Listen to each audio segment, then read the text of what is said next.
Houston Texans owner Bob McNair made a statement during an owners' meeting in reference to all of the protests and disrespect of our flag going on in the NFL.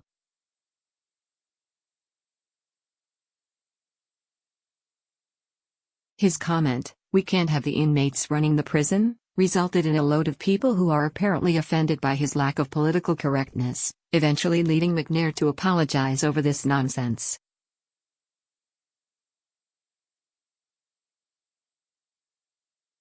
The main reason for the outrage was that McNair's comment was apparently racist, but it wasn't.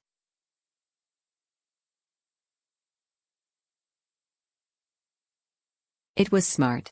"We can't have the inmates running the prison" is apparently a racist sentiment.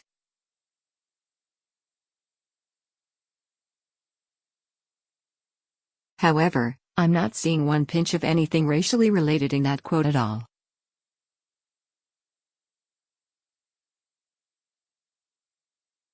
As a matter of fact, let's take a look at the demographics of our prison cells here in the United States. Now call me crazy, but it looks like the three major races in this country are represented.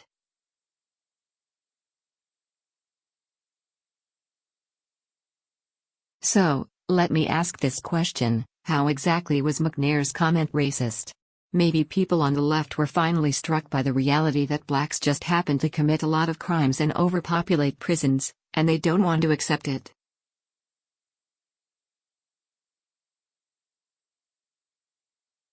It took this question to a good friend of mine and sports journalist, J.T. Barrett, who does a radio show for ESPN Radio in Houston, Texas, and also SB Nation Radio, and he also happens to be black.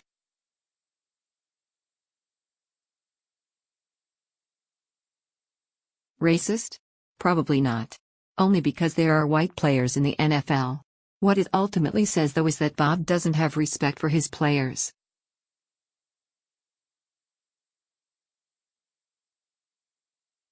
He only cares about the money and that's it, said Barrett. In this state and climate that we're in, you can't make comments like that.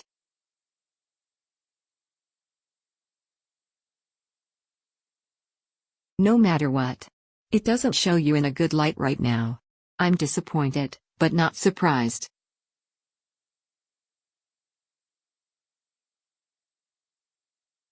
Barrett went on to say, it does have a racial undertone though. That's the fuss right now.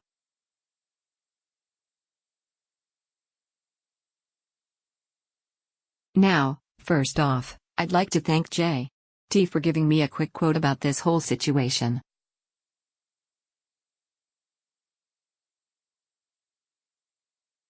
He's the perfect person to ask as a black sports journalist from Houston, Texas. However, there are a few disagreements that I have with Mr.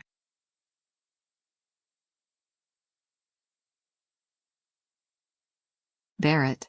When he says that McNair doesn't respect his players, I disagree.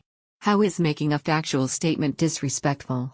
I mean, honestly, ask yourself, do you want the inmates running the prison? Even from the stance of a figure of speech, let's use the web publication I work for, Mad World News, as an example.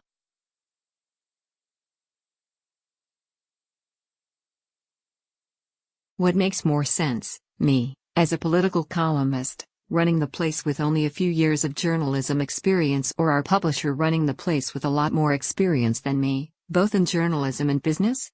The latter, of course.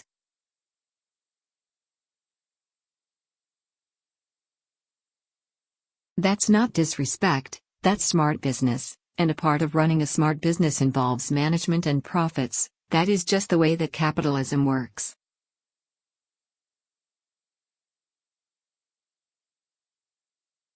J.T. went on to say, in this state and climate that we're in, you can't make comments like that.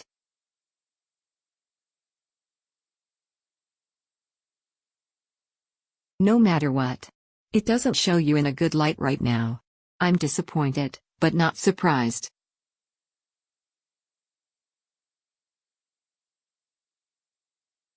Disappointed at what exactly? The truth? I don't care if it's in Texas, California, or Pennsylvania, nor do I care about the climate that we're in. In this country, we have freedom of speech.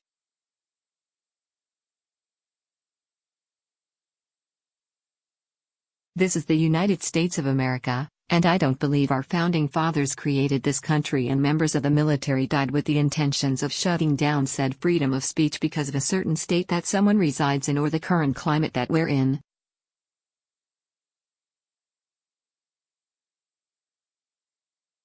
This is America, and everybody should be free to speak their opinions. J.T. then closed it out with, "It does have a racial undertone though."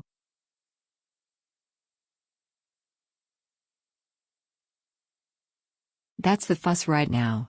I love you, J.T., but all this did was lead me back to my original question, how exactly is we can't have the inmates running the prison racist? How is there a racial undertone when every race is represented in prison? Again, how is this racist? It's not, that's the thing.